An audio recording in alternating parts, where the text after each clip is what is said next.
I live out in the Australian bush, where summers can get brutally hot and dry. Sometimes we'll go weeks, maybe even months, without a drop of rain. Out here, there's no town water. You really just rely on what you can catch off the roof and into your tanks. And every drop matters. But there's a slight problem with that. Misjudge it, and your tanks can easily run dry. You might end up waiting days for a water truck to come, or even worse, you spend hundreds of dollars buying water only for it to rain the very next day. That's where AI can come in and help. This is a fantastic use case for AI agents. The agent can keep an eye on the water tank level, and it can also keep an eye on the rain forecast, and it can let me know the perfect time to step in and make an order of water. Let's start off by looking at all the individual components and how they hang together. Once we've got an understanding of that, we can then have a look at AI agents and see how that will make this process much more efficient. The water tank will fill up anytime it rains. We catch the rain on the roof of the house, it goes through the pipes and into the top of the tank. And likewise, the tank will drain anytime I turn on a tap inside the house. I have an ESP32 that sits on top of the tank. This is connected to a solar panel and a battery. It's also connected to an ultrasonic sensor that's mounted just inside the tank, and this allows me to measure the distance between the top of the tank and the top of the water line. And then based on some simple math, I can calculate the volume of the tank. And then I can also calculate that as a percentage because I know how tall the tank is. This data is captured once an hour, and then I send that into AWS. I'm using the IoT core service, so I send this information in using the MQTT protocol. Once the information is in the cloud, I can do anything I want with it, but for now I'm just storing it into a database. DynamoDB is an obvious choice because it's so easy to get started with. So I've set up a simple rule that takes data from the MQTT topic and then pushes that into DynamoDB. Now let's introduce an AI agent. We're going to use AWS Bedrock agents for this today because they're so easy to get started. It's a fully managed service, and really, it's just a wizard to create the agent. The agent has got access to one tool that allows it to get to the DynamoDB database, and this means the agent can understand how full the tank is at the moment.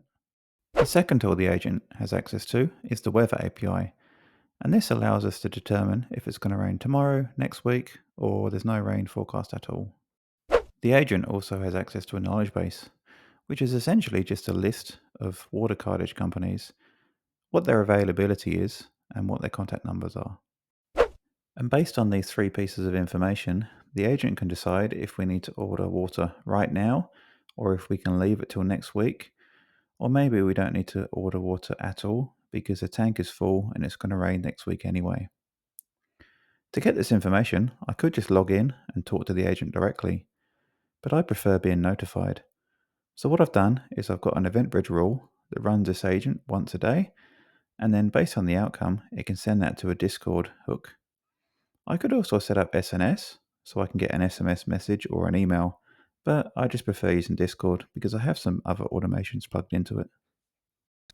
So let me get stuck into a demo, and then after that we can go through this agent in a bit more detail, and I'll show you how to build one yourself. So I've logged into my Sandbox AWS account. I've gone to Bedrock, to agents, and I've got an agent here called Waterboy. I thought that was a pretty cool name. I love the movie too. And over on the right hand side here, I'll just get rid of my camera because it gets in the way.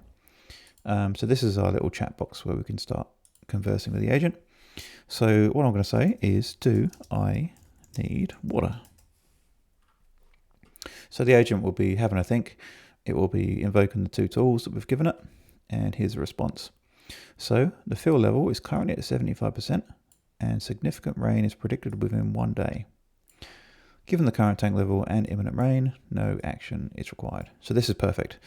This is telling me that my tank is full, it's going to rain anyway, so I don't need to do anything. This is great. So what I'll do is I'll hit this button up here, and that will end the session and create a new session. And the reason I do that is because I've got some randomization in this. I've stubbed out a few different things. And if I were to ask it, do I need water again here, then the tool calls will be cached, so I'll get the same values. So let me just do that, and then we can try it again. And we should get a different response.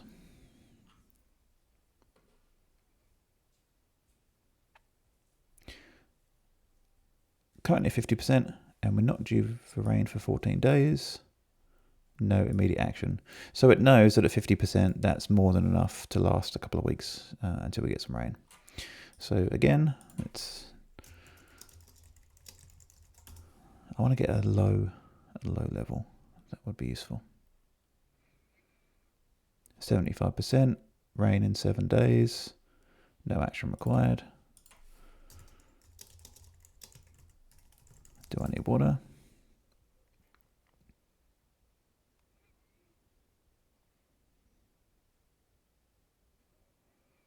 There we go.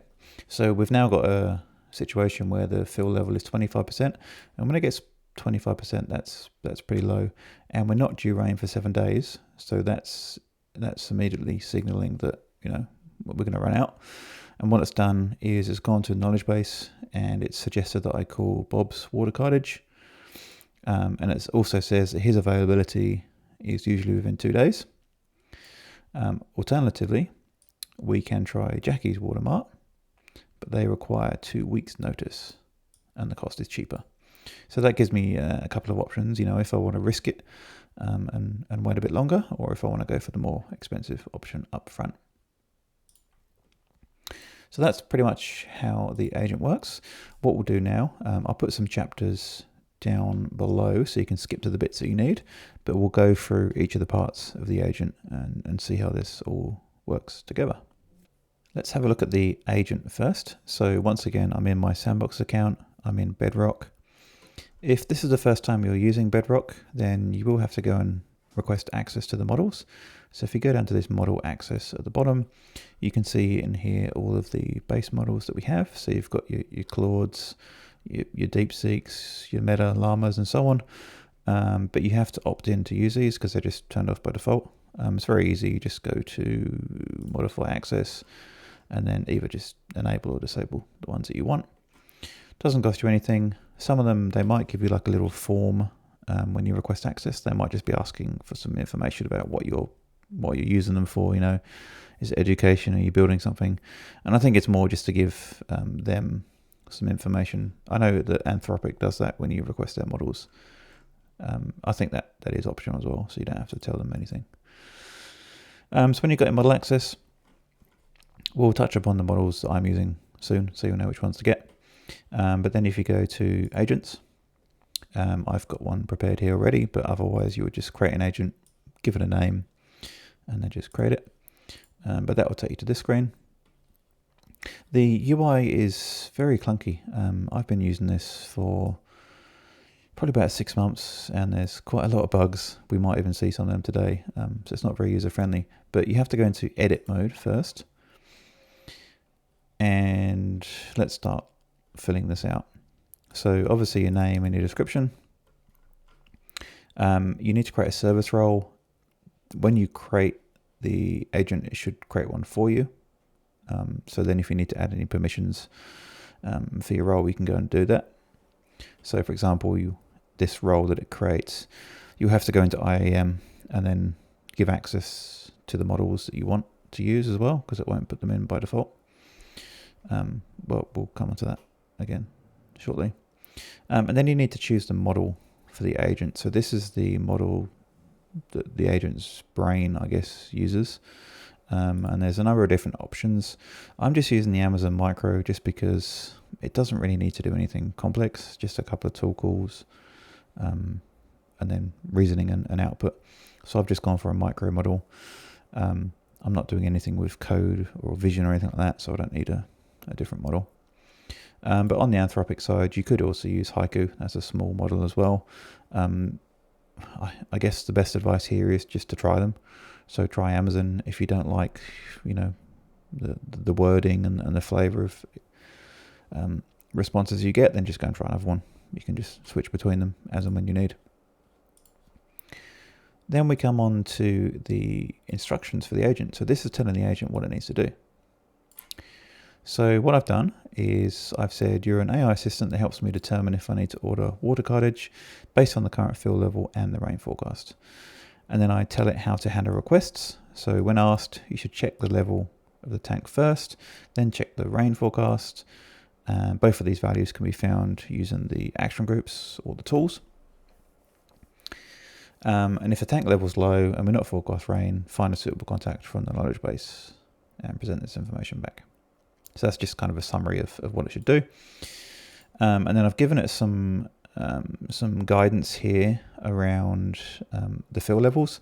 So if it's below 50%, then we've got enough for 10 days. If it's 25% or below, we need water pretty soon in the next week. But if the fill level is 100%, then we can last 120 days. And then I've given it some example responses. So this will really help you get better outputs if you give it an example of what you actually want. So I want it to tell me the fill level, when the rain is due, and then if I need to do an action or not. And then here's another one, 25%, 14 days, contact Bob, blah, blah, blah. And then additional instructions, always make calls to the tools, never rely on cache data, just because I want it to be, I want it to be different every time. As you saw earlier, that it caches the tool calls unless you end the session, so that just helps with that. Now, with your instructions for the agent, my advice is to really start simple and then build upon it. Don't go in with like a massive set of instructions. I found that a little bit difficult. In the past, what I do is I start off very small. So I just wrote these two things to start with and then just observe what it gives me and then just iterate on that, start putting in additional information to sort of hone your responses. And what you can do is you can also dump this into ChatGPT and do a little bit of meta prompting and say, can you reword this prompt to get better outputs? And it'll make a better prompt for you. So don't be afraid to use that if you need to. What else do we have on the agent itself? I haven't bothered setting any of these additional things. I mean, I don't need code interpreters or anything like that. I haven't set memory. I don't need memory. What I have done is I've set two tools. We'll look at those shortly. And then I've set a knowledge base. I haven't set any guardrails or any kind of orchestration or multi-agent. So pretty simple, just using the basic settings on the agent itself. Moving on to the tools. So you'll see down here, action groups, tools, same things. I've got two tools here. So I've got one for water tank and one for the weather. What you can do is you can add. Then you want to give your tool a descriptive name. So don't just call it tool 1 because that's not really going to help the language model understand what that tool actually does. So try and give it a name that's relevant to what the tool is going to do. And I mentioned earlier about the bugs. There's one right here waiting for us.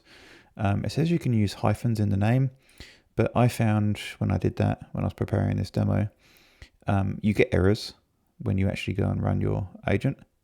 It doesn't seem to like hyphens in the function name. So I had to go back and change all the hyphens to underscores. So yeah, just watch out for that. You do have an option to, define your own open AI schemas if you want to. I didn't bother with that. I mean, to be honest, for me, my use case was pretty simple. So I just let it use the Lambda functions. So what it will do is it'll create a Lambda behind the scenes and populate it. And you just need to go in and implement that Lambda. So that's what we're going to do today. And then down here, these are your functions or your methods. So this is where you would put, get tank fill level or get rain forecast. You can create as many of these as you want. You can add other ones if you need to. So if you have a particular tool that has, half a dozen different functions, you can do that. Again, don't use hyphens. I had to go and rename them all. And you can use parameters. I'm not using any parameters in this demo today, but I've used it in the past and it works really well. So if you have any tool calls that need parameters to go into them, so maybe you need like a date range, you're doing some kind of query, you might have a start and an end date. If you put those in named well, so start underscore date and end underscore date, and you give it a description, then when you look at the trace of what the agent's doing, you'll actually see that the agent will see those parameters and it will understand what a start date and an end date is, and it will convert those to millisecond timestamps and put the right values in. So it's pretty impressive when you see that work. So yeah, go ahead and create that. I'm not going to create one. I'm just going to show you one I've already made. So you can see it in my screen here. It's created a Lambda for me, water tank, and then some characters, get water level, no parameters for me. But what we can do is we can go and view that Lambda.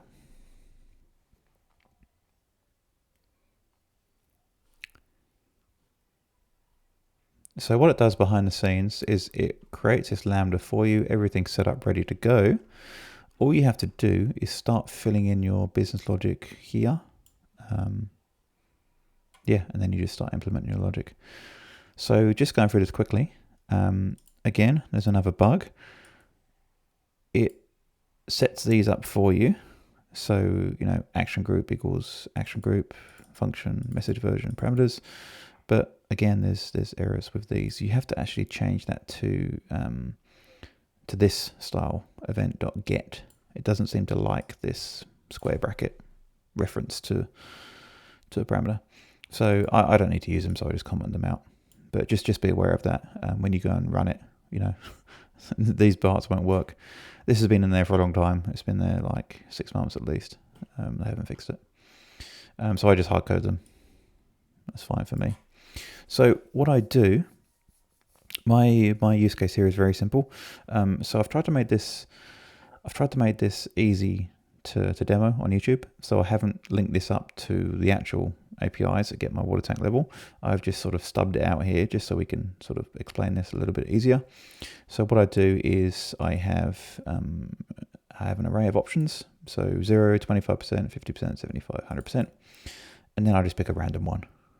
Every time this Lambda gets invoked, it will just pick a random fill level for the tank. And then all I do is in the response body, this is all populated for you, by the way. I just had to put in this string here. I just put that the water tank level is currently at, and then one of those random percentages. Another thing to be wary of, I saw a little while ago in the documentation that you can use a JSON type response. That doesn't seem to work at the moment, so you have to use text, and you can just use free text. So if you come from old school computing, you might think that you need a structured JSON in here. So instead of having body, you would have tank fill percent, and then you would have the actual percent number in here. But no, with LLMs, it's perfectly fine. Just use free text. So you'll notice this is plain English. And that's pretty much it. That just gets wrapped up in one of these responses that Bedrock needs, and then gets returned. And that's pretty much it. It's the same for the other tool, by the way. So if we would look at the other one, did I click the right one? The screen moves. Weather, water tank, weather.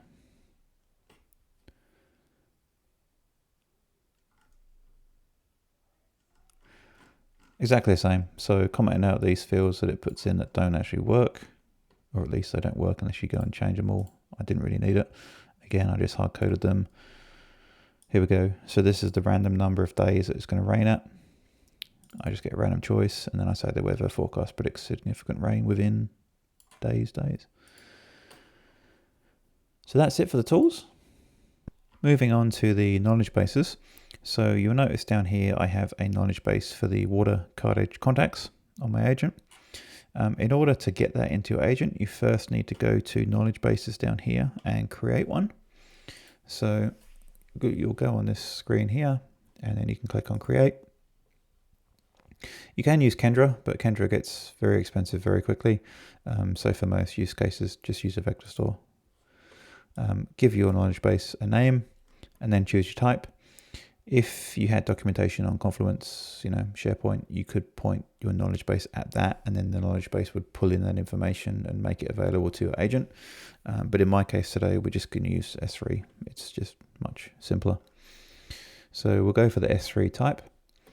Then you need to point it at the bucket where the information is. So I've created a bucket here, water cartridge KB. So we'll click that. We can leave these options as default. That's perfectly fine. And lastly, you get to choose the vector store type. So this is when the knowledge base has gone off, got your information, indexed it. How do you want to store that vector information? So previously, the only option we had, I believe, was OpenSearch serverless. I've used this in the past. It works perfectly fine. What will happen is it will go and create the OpenSearch infrastructure for you behind the scenes. It will set up your indexes and so on for you. So you don't really have to do anything on the OpenSearch side. You can also use Postgres now. So Postgres has a plugin called PG Vectors, and that just makes it easy for you to store and query vectors. But we're not going to use that because it means you've got to go and set up a Postgres database, and there's a bit of work involved in that. S3 Vectors is the new kid on the block, was released a little while ago, and that worked perfectly fine. So it just stores all of this inside S3. So we'll go for that today. I'm not going to create this because I've already got one available. But before I go back, let me just show you what the S3 looks like. So I've got this bucket. There's a single item in that bucket. It's just a text file, and that looks like this. So yeah, just a straight text file with Bob's water cartage and Jackie's watermark.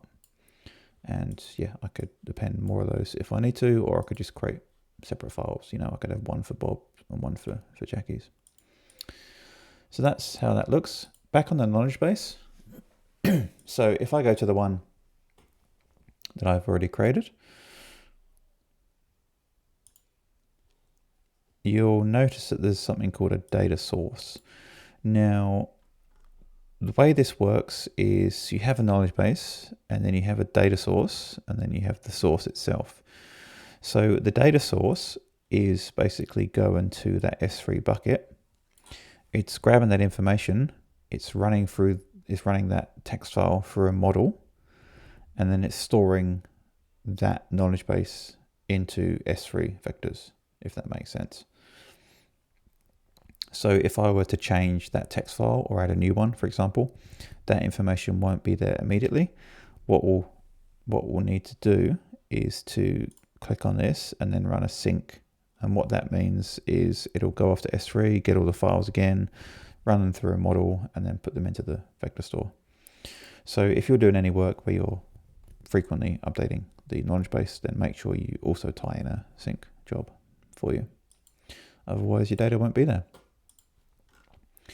So that's pretty much how the knowledge base gets set up.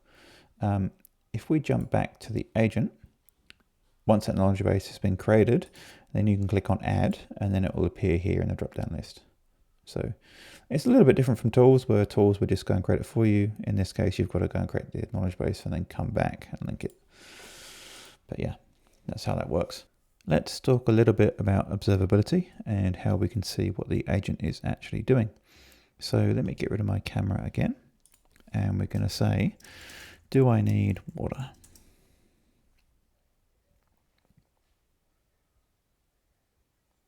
Let the agent do its thing. 50% and reduce significant rain in the next day, no action required. So you'll see this link here, show trace, and this will give us 3 steps in the trace. And this is really good because it shows you the thinking that the agent did in order to get to the completion. So we can go into these and have a look. They're a little bit ugly to read. I'm sure that AWS will improve the interface as we go forward. But if you scroll down to the rationale, this is where we can see what the agent was thinking, and it was talking to itself. So you can see here, it's trying to plan what it's going to do. So it says, first, I need to check the water fill level. Then I need to check the rain forecast. Based on those 2 pieces of information, I can determine if water cartage is needed.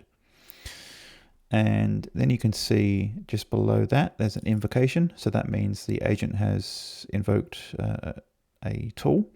And you can see it's invoked the water tank tool and the get water level function. And there's also a type lambda. And that also gives you the trace ID. So if you need to go and see that in other logs, you can do. And here's the observation. So this is what I got back from the tool. So this is the text it got back from the tool. So the water tank level is 50%. So that's your step 1. Your step 2, if we go down again to the bottom, we can see that it's made a second invocation. This time it's gone to the weather action group. It's gone to the rain forecast function. And this is the observation it got back. So again, you can see, start and end times, how long did it take? It was very quick. But this was the response that came back from that tool. And then lastly, if you scroll down to the rationale on this one, You can see again here, it's still doing the planning, but the observation. So this time we get a final response, and this is your final text. So this is where it's put those two things together, and it's come to a completion saying that we don't need to take any action at this time, and it's a finish. So that's pretty handy on the observation side. Unfortunately, at the moment, you can only really see this through the web console. I believe you can get to it from the SDK as well. So if you're using the AWS SDK to invoke Bedrock agents, you can actually get some of the tracing information back, I believe. I saw that somewhere. I haven't used it myself. But yeah, that's just something to be aware of. So we've come this far. We've created the agent. We've given it a couple of tools, and we've given it a knowledge base. But we're probably wondering, how do we use that in our project? Because I don't want to log into this web console every time I want to use my agent. That's kind of annoying. Fortunately, we do have a couple of very good options, and let me run you through those. So the first thing you can do is you can create an API gateway, and then you can tie that to a Lambda. So when the gateway, when you do a post on /agent, for example, it would take the input into a Lambda, and then the Lambda can then use the SDK to invoke the Bedrock agent and then return the completion. And that works perfectly fine if you just want to, invoke your agent on demand. The second option, which is what I'm using for my water tank project, is run it on a timer. So I have an event bridge rule, which is basically just a cron job that runs once a day, and that will kick off a Lambda, and the Lambda will invoke the Bedrock agent via the SDK, the same way as up here. And then when it gets the response from the agent, it's going to call a Discord webhook URL with the response. And then on my Discord, I have a specific channel called Water Tank. And every day when this runs, it's just posting the output of the bot in there. So the exact same thing as what you saw in the chat window is just going out to my Discord. And that's a very easy way for me to just, log in and see if I need to take action. I could improve that and make it a little bit better. I could have the Lambda sort of pick apart the response and know if I need to take any action, and only if I need to take action, then it would message Discord. It might make it a bit easier for me, but for the time being, I don't mind just seeing the output every single day. Just allows me to keep an eye on it. So there we go. There's how you can solve a real world problem using an AI agent. It's also very cheap to run. Let me show you this quickly. So in August, it hasn't even appeared yet. We've still got a week to go. But in July, it must come under others, $1.79. June was $3, $3, $3. So very, very cheap. I was doing some unrelated things in March that got a little bit crazy. So that throws it out a little bit. But yeah, it's a couple of bucks a month, if that. So I am planning to do some more of these videos. So if this was useful to you, please chuck us some engagement down below. That kind of gives me the encouragement to keep going. But I'm going to cover a video on strands and MCP. That's really good if you want to do things that are a lot more complex than what we're doing here. So if you need to call lots of different services and integrate that into an agent. So I've got a really good video on that coming up shortly. After that, I'm going to cover Agent Core, which was a new service that AWS released recently. And that helps you get your agents into production very easily. So it takes care of all the deployments, all the observability, all the tool calls, gateways, all that kind of stuff. So that's really looking quite promising. So I'll cover that shortly. And then after that, I might jump the fence and go and play with some agents on other platforms, and just to see how things are working on the other side. So if that was useful, please leave me some engagement down below. But in the meantime, remember, stay curious and keep learning.